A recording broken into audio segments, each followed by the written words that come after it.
Hello, everyone. Welcome back. I am Kris. This is Mr Ballen. Death Finds a Way, Places You Can't Go. It's one of those series. So if you can click that thumbs up, click on the subscribe. That helps me out. There's a thanks button here. You can click on that. Donate to the channel. Request a video. Your name sponsors that video. You still request without donating. It just takes a little more time. Okay, let's get into it. Today, we're going to look at 3 places you can't go and people who went there anyways. But before we get into those stories, if you're a fan of the strange, dark, and mysterious delivered in story format, then you've come to the right place because that's all we do and we upload once a week. So if that's of interest to you, please gift the like button a brand new puzzle, but don't tell them you've secretly removed 2 of the pieces. Also, please subscribe to our channel and turn on all notifications. Just before midnight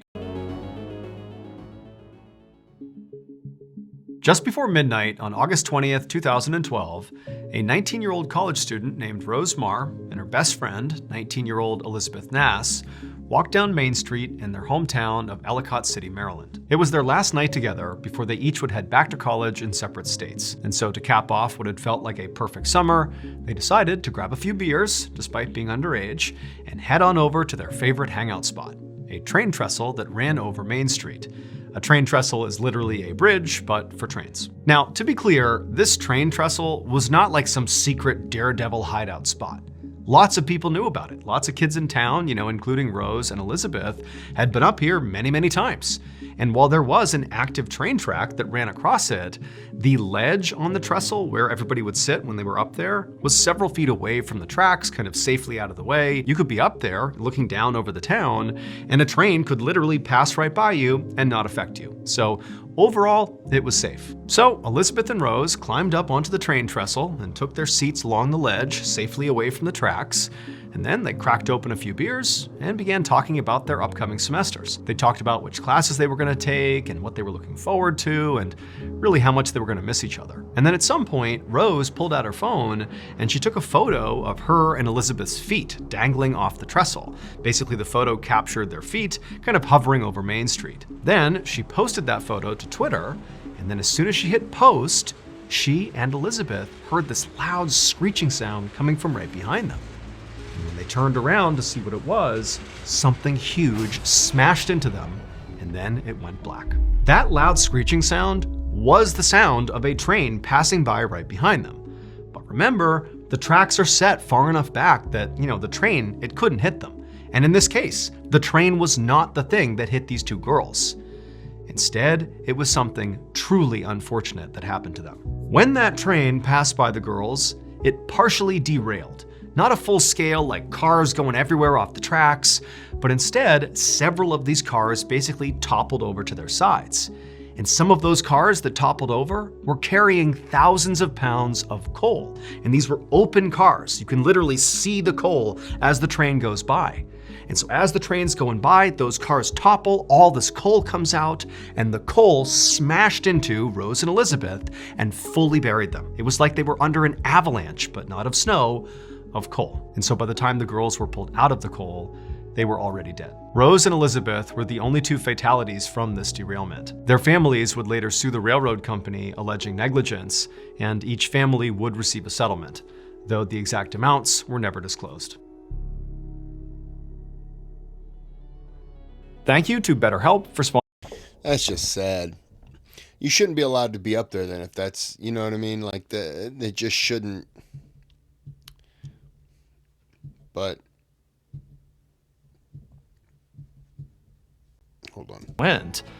It wasn't until my family and friends understood, and I spoke from a therapist, but wait a minute. My neutral I wasn't sold it's not that this a real was going to be a big Mr. solution. Ballen. In perspective, I have read about primarily a quick serve reason you want a description first month. Your first. All right. Thanks, BetterHelp. At 6 p.m. on October 27th, 2014, a 17-year-old boy named Jesus Meneses was playing basketball with a group of friends on an outdoor basketball court at Kinloch Park in Miami, Florida. The friends had broken up into 2 teams and were in the middle of a very intense pickup game. And the game was pretty close, and Jesus' team was doing pretty well.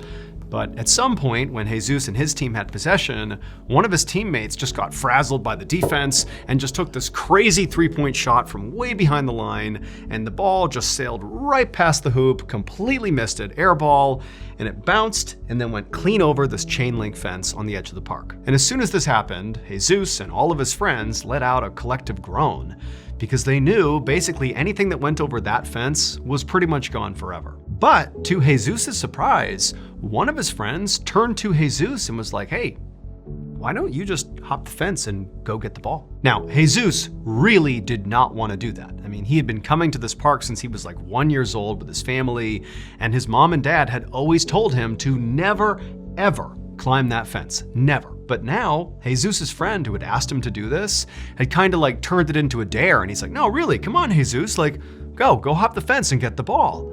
And the other friends had kind of picked up on this, and they were kind of egging it on, being like, yeah, Jesus, go over there, get the ball. And so Jesus knew, like, this is not a good idea. I can't. So is it somebody's house with dogs? Is it I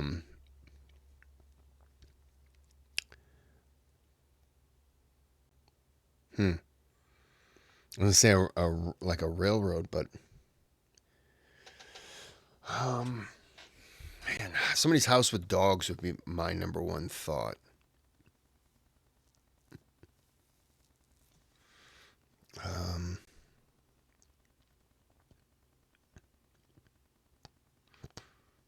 Damn, I can't. Nothing else is coming to me, unless it wouldn't be an electric fence. I guess I would have to know where this is all happening to have a better, because if it's in Indonesia and you're talking about they're playing basketball on Komodo Dragon Island, oh, yeah, well, I have a feeling I know what could be on the other side of that fence.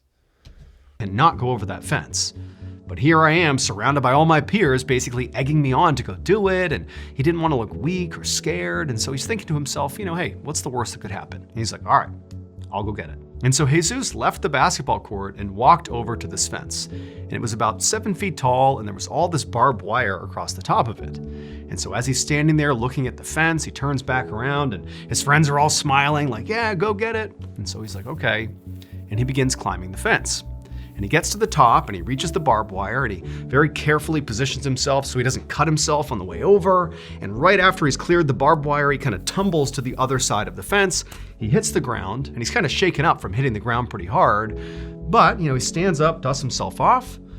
He realizes he's okay, and he turns and looks through the fence now at his friends, and they're all cheering him on. And so now, Jesus is feeling really confident, and he kind of smiles at his friends like he's the hero now.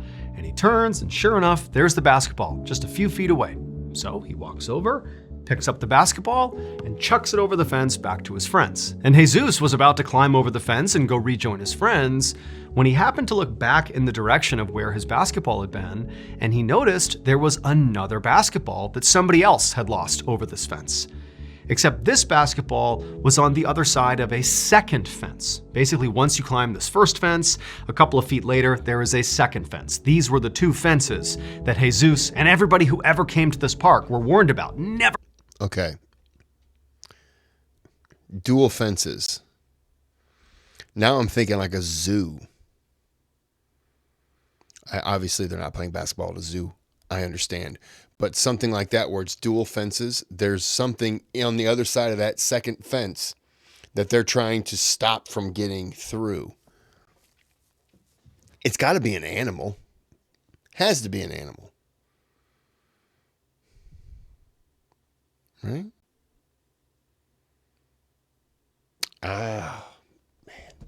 Or climb them.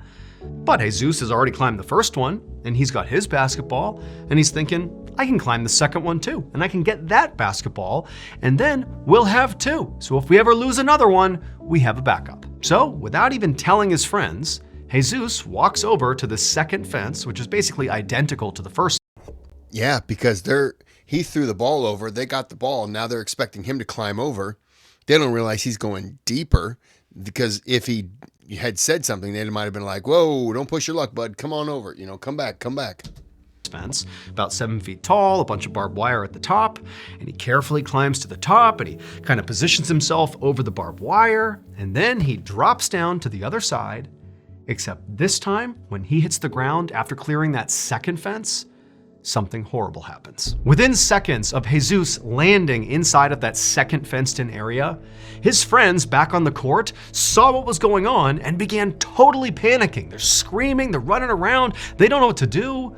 Eventually, one of them would call 911, and then minutes later, first responders show up and they find Jesus's friends. They're totally frantic. They're all pointing toward the fenced-in areas. And the first responders, they look and they know right away there's virtually nothing they can do to save Jesus. The reason these fences were totally off limits, the reason Jesus's family specifically warned him from when he was a young kid to never ever climb them, was because inside of the second fenced-in area was an electrical power grid. And there were signs all over these two fences warning people to stay back, that it was dangerous, no trespassing, like fatalities will occur if you go in here. But Jesus ignored the warnings, and he climbed the first fence, and he climbed the second fence.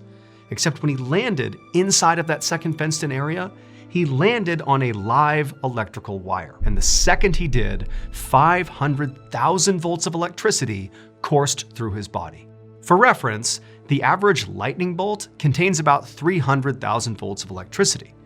So as soon as Jesus hit that wire, it was like the equivalent of 2 lightning bolts striking him at once, but not just one time, over and over and over again. And so unfortunately, Jesus died almost immediately. Did not have electricity on my thought. Of course, when you think about it now, how stupid would it be to have a basketball court near an animal, some kind of animal thing? So I'm a dummy on that one. But I wasn't even thinking of electricity because I'm stupid.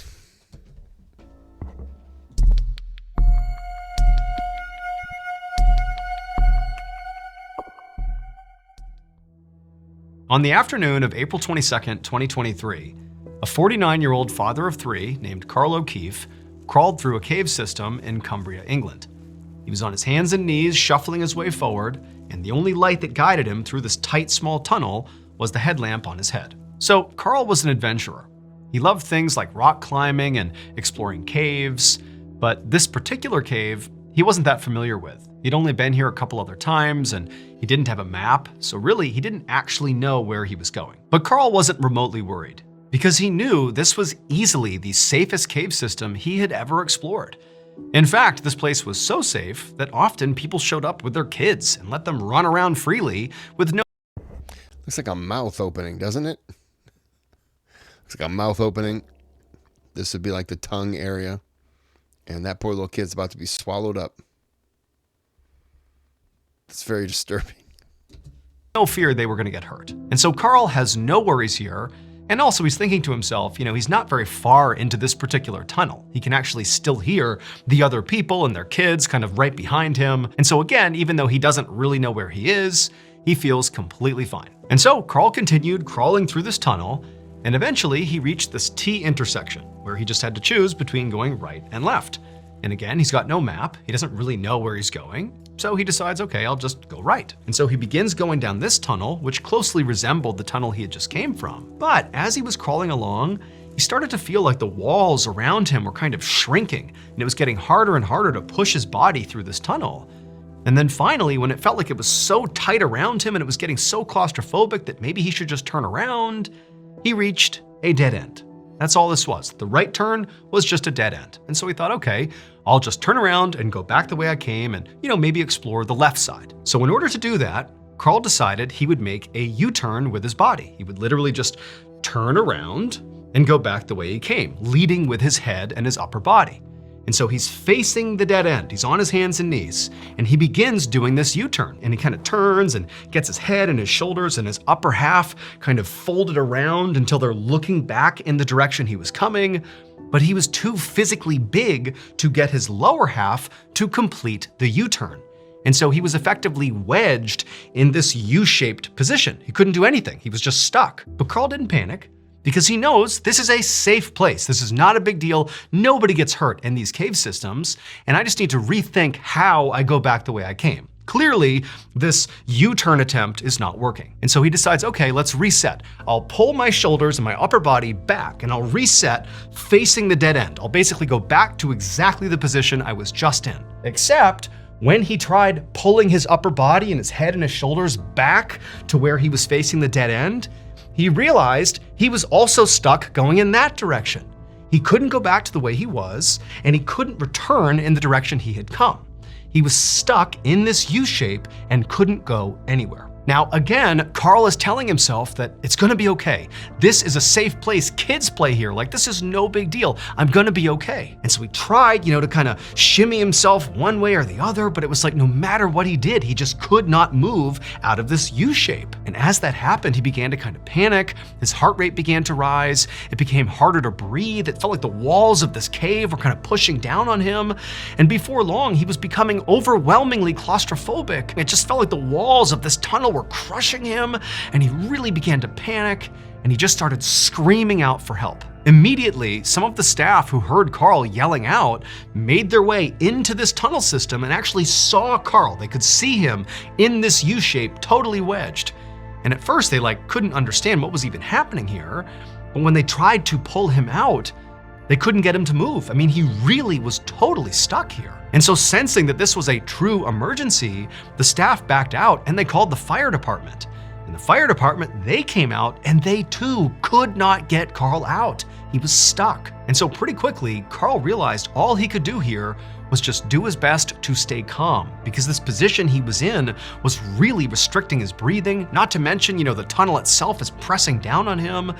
And so he just tried to stay calm and kind of have measured breaths, and he kept thinking, the rescue team, they're right there. They're gonna get me out of here quickly, I know it. But much to Carl's shock, and to the shock of all the first responders, they didn't get Carl out quickly. Instead, it would take an agonizing 4 hours to finally free him. And during those 4 hours, Carl got weaker and weaker and weaker and more panicked. The instant Carl was out of the tunnel, he was rushed to the nearest hospital and admitted to the intensive care unit.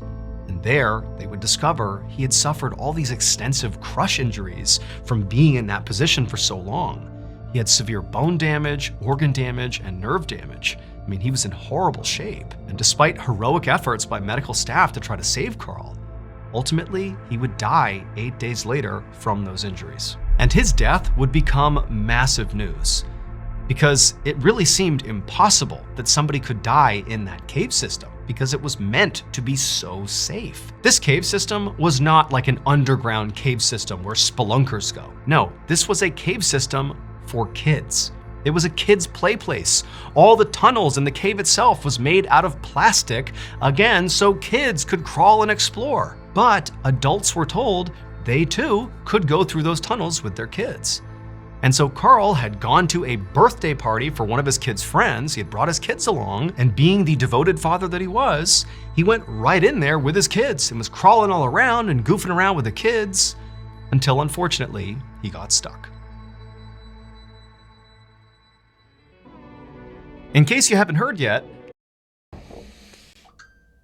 Wow. Yeah, no, that is claustrophobic for me. And yeah, no. It was plastic though.